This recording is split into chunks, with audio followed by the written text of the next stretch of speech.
everyone, welcome to After Class with Ballet for All, a podcast by two passionate adult ballerinas about all things adult ballet related, and some random thoughts in between. We're so glad you're here. So grab your water bottle or a cup of coffee and join us for a quick chat after class. Hi, everyone. Welcome to an episode of the After Class podcast, where we are very excited to have with us Sarah from Tutulist.com. And she is going to be telling us all about this awesome online platform for gently used dancewear and costumes. So let's get into it. Hi, Sarah. Thank you so much for joining us. Hi, thank you so much for having me. I'm super excited. Yeah, we have been talking about asking you to come on almost since the beginning of the podcast. I am not even kidding. First started talking about doing the podcast and we're brainstorming about who we would love to have on. I was like, oh my gosh, I would love to have Sarah from Tutulist come on and talk about the platform. So this is very cool to have you. So thank you again. I would actually love to hear about your personal ballet or just dance in general journey, because I believe you have been a dancer, right? Like that's been part of your life too. So I'd love to hear a little bit about that if you don't mind sharing. Yeah, my life was eat, sleep, breathe dance, and specifically ballet. So I started at 2.5. My grandmother owned a ballet studio. And so I trained there for most of my upbringing. By the time I was 8, 9 years old, it was 5 days a week, and so I was pretty committed at a very young age. And then as I progressed through high school, I was trying to figure out kind of what came next, obviously with the intention of being with a professional company. And I had switched to another studio, and I trained under someone kind of very well known on the West Coast, Jenny King.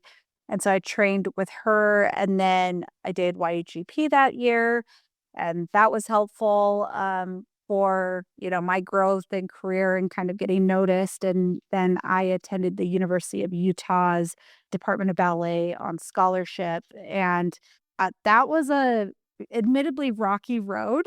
I would say that had a lot of ups and a lot of downs, and I got injured my senior year of college. That was a career-ending injury. And so it was kind of what ended it. But I will say that while I was in college, there was no other option for me going into it other than being a professional dancer. Like that was it. Like I was going to major in ballet. I didn't want to do the teaching emphasis, nothing, because I was going to be a ballet dancer. Well, my freshman year, they did what's called Student Showcase. And so they do 2 shows a year where it's student choreography. And I just wanted to get noticed. So I was like, okay, I'll choreograph a dance with the whole freshman class, and then they'll know, that's like one way to get, the teachers to know who I am. And I found my passion for choreography and my talent that I didn't know I had for choreography. And that has I still choreograph for YAGP. I've had most of my pieces being top 12 and ensemble and all of that. And so that's just been a really great way to continue. And actually, by the time I was a senior in college, I was like, I think I want to go the choreography route. So, it's advice to be flexible, because you never know what comes your way and what opportunities are, kind of lurking. So it's like very long-winded, but that's so interesting. I think probably just based off of like seeing bits on social media and stuff, like I knew that you were a dancer, but I don't think I knew anything about you doing choreography, which is so cool, because like I don't know, I'm in awe of choreographers, because I think it's similar to me, like when you're watching a musician or someone who writes music or any other artistic outlet where you can take something out of your brain and put it into the world is just incredible to me. Like that whole process that you can think of something and then bring it to life is really cool. Do you have a specific style that you prefer? Like, do you mostly do ballet, or do you also do contemporary or modern or anything like that? Yeah, I would say it's like neoclassical a little bit. So it's definitely contemporary, but leans on the ballet side. Like I really love choreographing contemporary pieces on point, like group pieces. And it's funny that you say that too, about like all the different pieces, but I feel like having that opportunity to explore that is also when I've, switched and went in a different direction in my career. the putting things together, like developing that skill set is what I've brought into my finance and technology career is like, Mhm. okay, how do I organize this? How do I, pick apart or how do we take the concept of a website and bring it to life? And there's so many different components that do that. And I feel like the skill set I gained through the arts is what propels me, on these different aspects of my career. But I love choreography. I just did my round of solos for the ballet competitions and they're starting to compete and it's so, so fun. I love it. It is so different from teaching ballet classes. Like for me, I always believed that I was never good at choreography. I never had chances of choreographing anything. It was just teaching ballet and choreographing in ballet class. That was my only opportunity to it. And then I just started working in Australia, and here, like I just moved to a year ago. And here they don't do that many variations, solos at competitions. Rather, what they do is teachers' inspiration solos. So we create our own solos for the kids to go to the competitions. And that's mostly the culture here, rather than doing classical variation, which for me was like, oh, wow. The first 2 months was like, oh my God, I'm not gonna do this. It's like 12 different students choreographing. It's just not in my blood. It isn't. And then it just comes as you see the student developing slowly what you created and then adding more and you see them how they flourish through it. Just like, wow, this is cool. I'm still not confident at all doing choreographing, but it's so different from teaching. And it's what you said, is getting all these ideas and actually putting them through, using the choreography as a tool to explore that. Well, it's iterative, it's like with most things that become good, they're very rarely good on first draft. And so, like, sometimes that's hard with solo cultures. Like, you come in and you're expected to just set a solo. And for me, my favorite part of the process is like the edit, is like to take the step back and be like, oh, this transition isn't working, or lighting, costumes, whatever that is just to build on it. But yeah, it's like, you throw it out there half the time. What I throw out, I'm like, that was not how I saw it in my head. It's the same in business, might I add. Yeah, speaking of too, I would love to hear because you mentioned it that you have a career in finance. So has that been taking place at the same time as doing all the choreographing and the platform? You're also have another career? Yeah, so I guess the that was my dance career. Here's my out of dance. Here's my, journey out. So I was injured, like I said, my last year of college, had no idea what I wanted to do.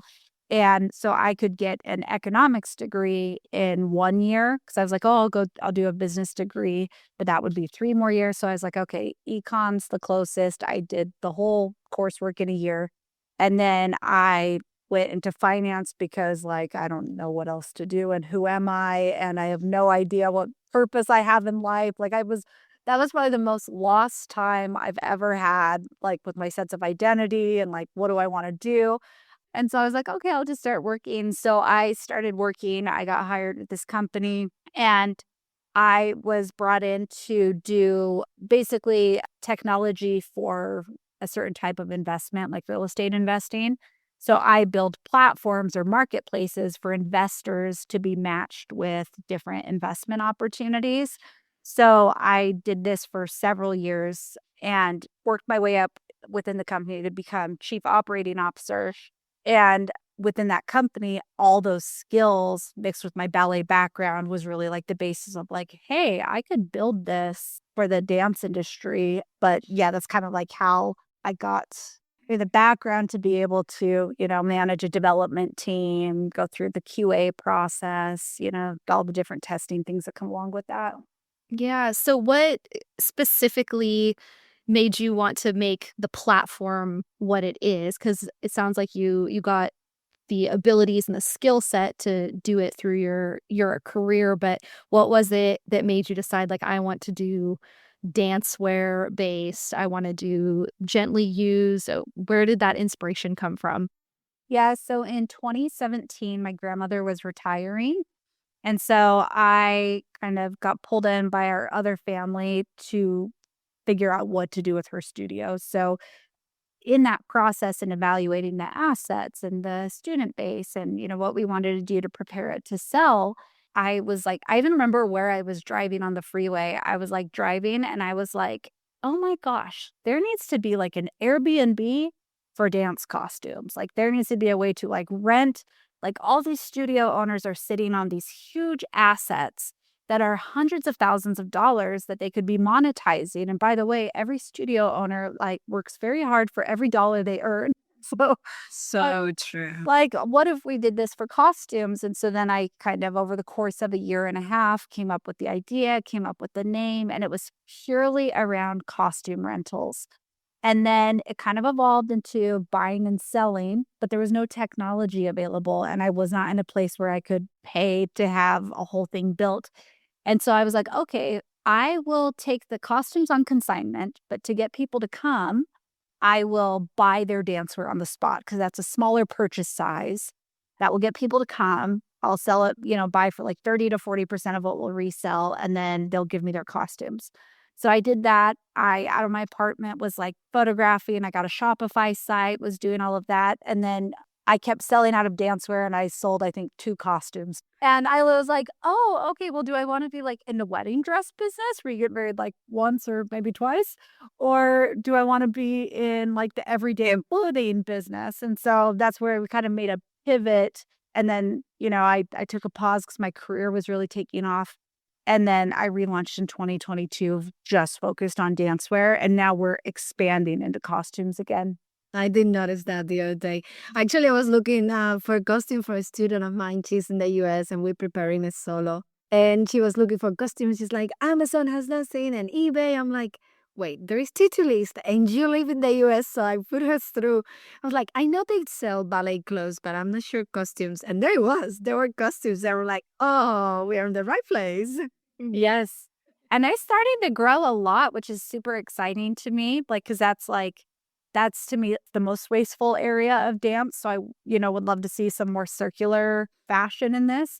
Like we had this last weekend, we sold 5 tutus in 24 hours, all different buyers. Literally, they posted them and sold them within 24 hours. So we kind of have a supply issue at the moment.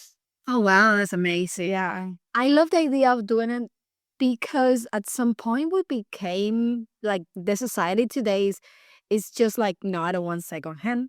This is not, it's the mentality of like, no, secondhand is not the same. Someone already wore it, someone already, but it's coming back. It's coming back. It's like, coming back. why not? Like, it gets clean, it gets washed. We really look after our own things. And especially to use a leotard, you want your leotard to look perfect. So by the time we actually sell it or we put it on your website to be reused by someone else, it's just perfect. People are thoughtful in what they post. So, like, I think there's a conception that it's like going through Goodwill, which there's nothing wrong. I love thrift shopping.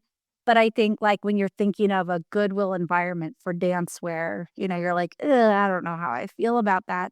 But the people that are actually taking the time to photograph, to post, like, even when we are posting our own stuff, we're checking the crotch and the armpits and making sure everything's clean. And so the people that are posting are going through the care that you might not have when you just throw all your stuff in a bag and take it to Goodwill. That's kind of the nice thing about a site like this versus kind of more general thrift shops. It's more curated.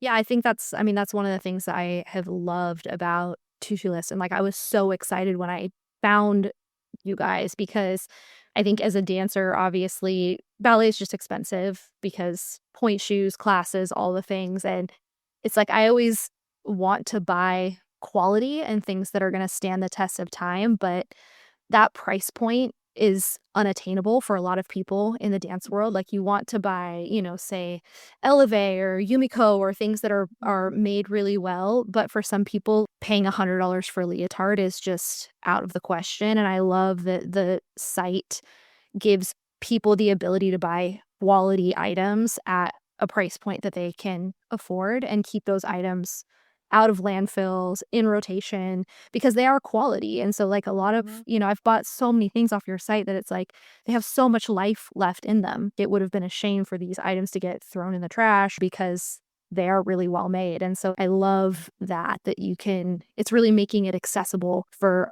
a lot more people to afford to have high quality dancewear instead of having to buy stuff that's more cheaply made and not as good quality. And the other thing too, especially as women, is like our bodies change, even as a professional, and being very sensitive to what that feels like as a dancer who's in front of the mirror all the time. So I had so many leotards, that I loved when I was 18. And then when I was a freshman in college, by the end, it's not that I was like, my body just, I got more muscular. I shifted, just even what I thought looked good on my body changed. And so I think having the ability to kind of celebrate your body for where it is and be able to evolve with your body as it changes is also something that I feel like pretty passionate about. Hmm. And it is really fun too, because I know part of your mission statement is like connecting dancers through dancewear. And I've really experienced that on the platform, which has been really fun. Like I've connected with such lovely people that I'm now like Instagram friends with and have conversations completely off of the platform, and we follow each other. And it's really fun because it is really a community. And when you're on the platform and you're using it and you might have a question about something if you like a leotard, but you're like, what's the fabric made out of? Or, you know what I mean? Stuff like that. And people will write you back and they're so nice and so friendly. And so it really has a very communal vibe that you've created on the platform. So it's super fun. I love it. So what was launching it like? Just as far as, so you have the idea, and then what was the lead up to actually launching the site like? Yeah. So, like I said, I had kind of that, I would say that test the waters phase, in like 2018, and then took a pause. And then kind of during COVID, it's like it's been in my mind. I really should do this. I really should do this. And then finally, it was like the beginning of 2022. And I was like, it's the year of the tutu. Like, I am going to go for it. And if I don't make the time for it, or I do make the time for it and I don't want to do it, like at the end of this year, it's like if I didn't make the time for it, I'm putting it to rest. And like I just can't have it like taking up so much space in my mind if I'm not going to do something about it. So what I decided and realized I had to do, being realistic with, balancing a full-time career, is again making it iterative and going, okay, I don't need every bell and whistle. I don't have thousands of people waiting to join. Like, it's like we can grow this thing. So, what's the minimum viable product, the MVP that I need? So, we focused on Tutulist Encore collection because we can control that. I can control the quality that's online, the photography, making sure it's not a bunch of like, not the nicest pictures or whatever. And so we were able to launch pretty quickly with Shopify.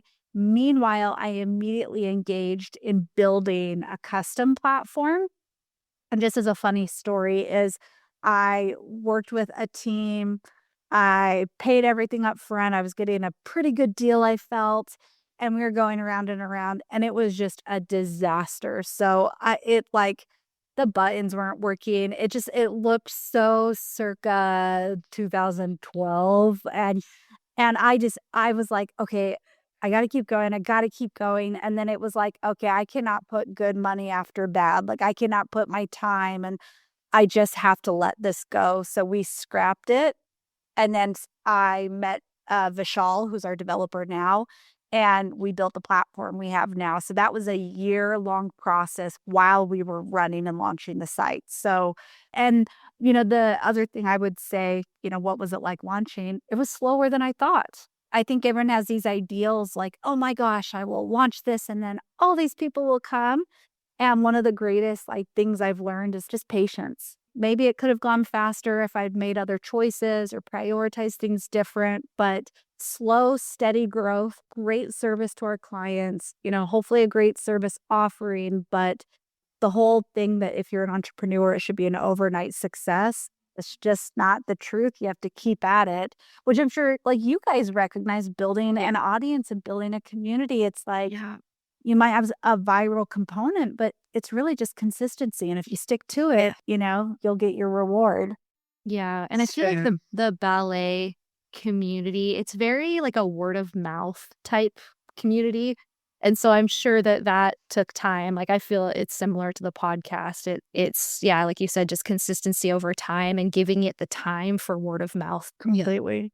Yeah, so the launch went good, but it was slow. But I felt like we worked for every new customer, but it came at that point, and now we're to a place where we have enough people spreading the word that I had kind of some difficult things go on this summer, and I had to kind of just not be on social media and just took a little pause, and the business still grew during that time, and that was like just this nice moment to say, because especially with ballet mindset, sometimes it's all or nothing.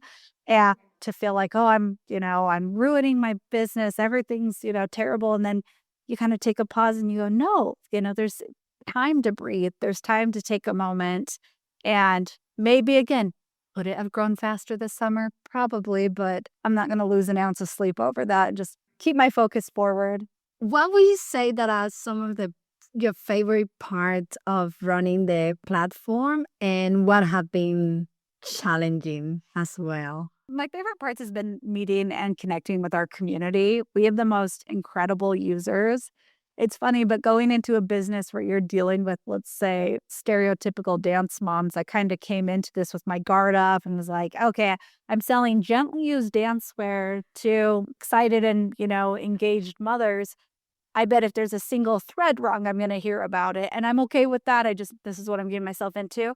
That has not been my experience at all.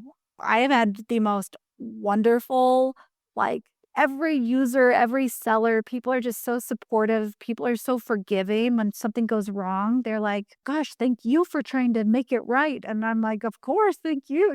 Like people are just so wonderful. So I would say that my team that I work with, I have been able to build this great team, and their skill set and their brainstorming and their excitement and everything they're contributing is like so many ideas I never could have thought of.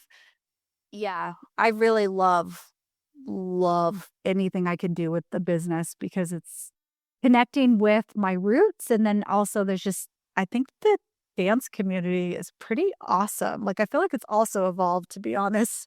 Challenges, I would say, patience. I've kind of already alluded to. It's like, just, you have to, one of the things I've been telling myself in the last 2 months is it takes the time it takes, like a certain task. If I have to debug a new feature, it just is going to take the time it takes, or if we have to negotiate a new deal, we're working with some amazing dancewear brands. It just takes the time it takes. And so, like, sometimes I'm just like, oh, I just want to do all these things right at this moment. And so one of the challenges has just been to slow down and do the things right. And no matter how long or exhausting or, boring sometimes they can be. Probably should have asked this way earlier, but assuming that there might be people who are listening to this who haven't had the experience of using the platform. I know you mentioned a few minutes ago the Encore envelope, which I have personally used and love, but maybe you could kind of explain what that process is like for someone who would want to send in a bag of their stuff or sell directly on the platform, and kind of what the different offerings are. Sure. Yeah. Thank you for asking. So basically, the way we've set up this service is, do you want to do it yourself and make more money? Or do you just want to like send it in and be done with it? So the platform, like Depop or Poshmark, you can just log on, create your account, click sell, take a picture with your phone and list the item. And then Tutulist takes a 15% commission upon sale. And that includes the payment processing fees, the credit card payment processing fees. So it's just really simple. You can add as many listings as you want, no fee. Like I said, just the commission upon sale. And then the other option, if you don't really want to go through the hassle, is you can order what's called an Encore envelope. And what we do is we send you an envelope that has a prepaid label, and you fill it up with your dancewear and you send it back to us. In that case, we're going to pay you less than if you were to sell it yourself. So what we do is anywhere from 15 to 40% of our estimated listing price. So usually like a $50 Yumiko, we're going to pay out $22, $20, around that amount. A simple block, $20 leotard that we would sell it for, we're going to pay you maybe $5 for that, because we have to photograph it, store it, sell it, fulfill it. We're basically doing, all of that work. And with the Encore envelope, we pay you up front. So we just say, yep, here's all your dancewear. Here's what we can accept. Here's what we can't. And here's the payout offer. And then sent to your Venmo or PayPal. So really, really easy if you don't want to go through the hassle of selling.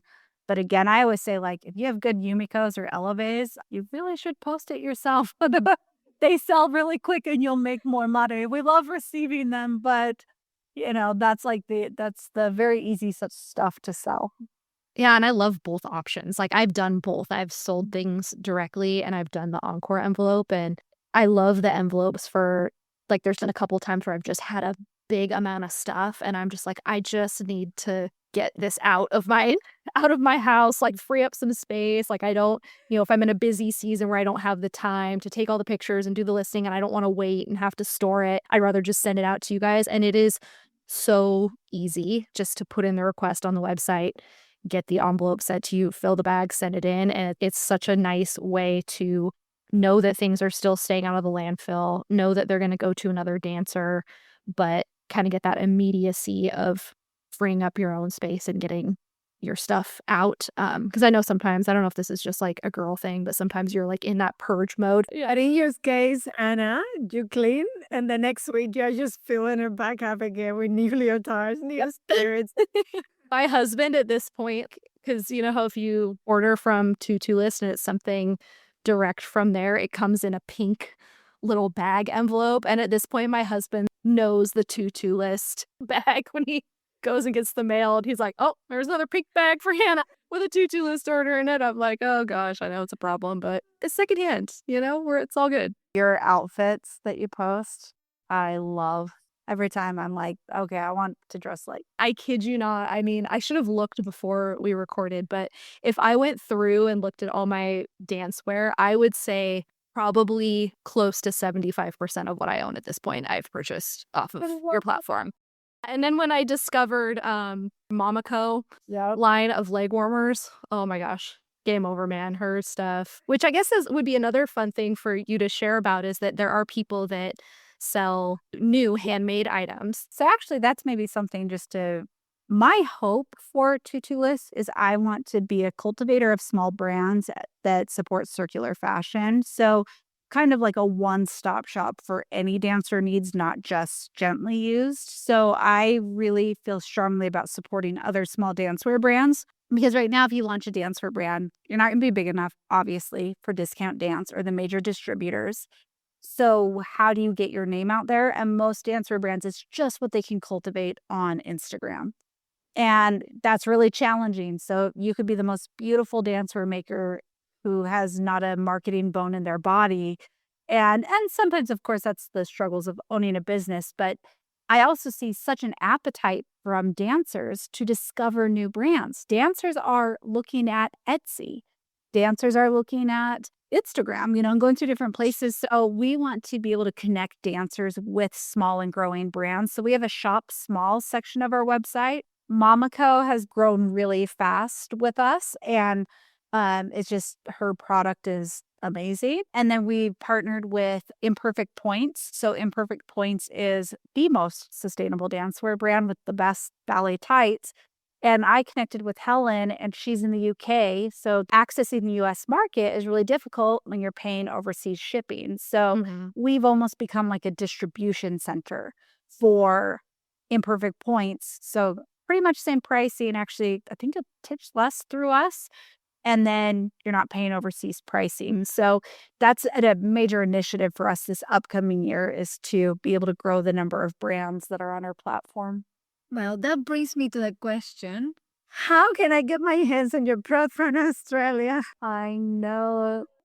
I was really joking with Hannah, just like, how can we do the same? Like, I'm so far away from the entire world. Like, and I'm just, like, I went through the website and I was just looking, I was like, oh, and now that I'm expecting a baby, I'm at this point where I have lots of almost brand new leotards that I wore for less than 6 months. And super cute with the skirt that matches the leotard and the thighs and the this and that. And I'm looking at them like they're going to be sitting there just collecting dust. I'm not going to wear them. And how do I send them to you? Or is there any future plans for international shipping? And How do you see that happening? Yeah, and I'm glad you asked. And the short answer is it's coming. So right now, anything in the that uses Tutulist shipping, so like Tutulist Encore Collection, and most sellers use Tutulist shipping. It's if it doesn't say that there's an added shipping fee per item, that usually means they're using Tutulist shipping. That allows you to, if you're international, you can have it shipped to you. But as we know, the shipping is just outrageous and there's just nothing we can do about that. So, what we have on our roadmap is being able to shop by geographic location. So, you would still have the automated shipping, everything the same, but then you can say, I'm in Australia and I want to look at sellers in Australia. And then it would just show you the dancewear in your region. So, that is on the roadmap. So, I'm hoping by first quarter that we have that available. So, coming very soon. That's awesome. That's really exciting. We're excited too, and then I have reasons to come visit. I know. I know. I still need to come visit too. Elena has been teaching me online for 2 years at this point, and we've never met in person. Oh my God. At some point, I need to go to Australia too. Got to make this happen. What testament to technology. It is, yes. Yeah, it really is. So, do you have any, because obviously we're heading into the holidays, are there any plans for any sales or promotions that you guys have coming up? One of my favorite things that you guys do is the Instagram story sales. So maybe you could share a little bit more about what those are and if there's going to be any holiday related ones. Yeah, so we definitely have some things coming up. We'll have Tutulist Encore will have a sale Black Friday, Cyber Monday. We don't do major sales, to be totally candid, just because there's not a lot of margin. Like, yeah, but our priority is to move the product, of course. But we don't know if it's the first week. We actually just had a meeting on this last night. So in the first 2 weeks of December, we will have another Instagram story sale that's focused on everybody's favorite brands. So basically a Tutulist wish list, and then we'll kind of end with stocking stuffers. So like different sub $25 listings and items that are like stocking stuffer themed. But our Instagram story sales, it's really a way for people to see video and interact with us and see what the product looks like. Because again, it's just sometimes hard on photos. So we thought, let's engage kind of in more real time with our audience. So we'll kind of pull some of our favorite items, and then and it's just the Tutulist Encore collection items. And then we'll list them in the stories. You can just claim in the stories. We usually give a little bit bigger discount on those, but it's just a good way to like see the video, see the quality of the product. And just as you're trying to maybe learn to trust our brand, or maybe because we pull the more unique items, it's kind of a fun way to like we really don't do any mainstream items. It's pretty much all kind of unique.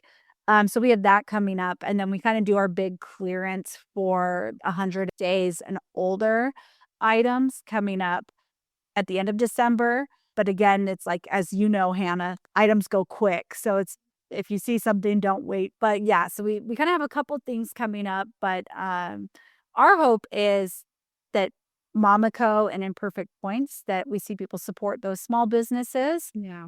It's new dancewear, perfect for, holiday gifts. And so we're hoping to see some added support of those businesses during the next 4 weeks.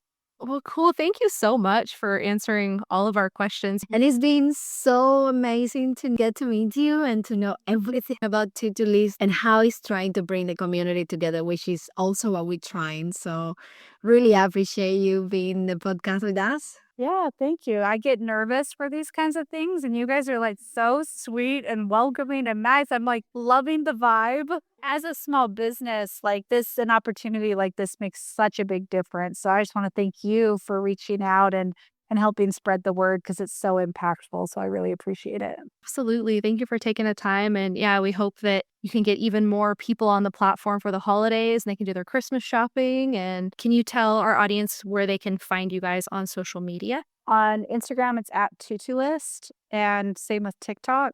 And then if anyone is on Facebook, which actually a lot of people are, I'm surprised, is the Tutulist, because Tutulist was not available on that one. I still have it. I don't know if this is just like me being, creeping towards 40, but like I just have not made the jump to TikTok. I'm just like, I can't learn another platform. Like, Yeah.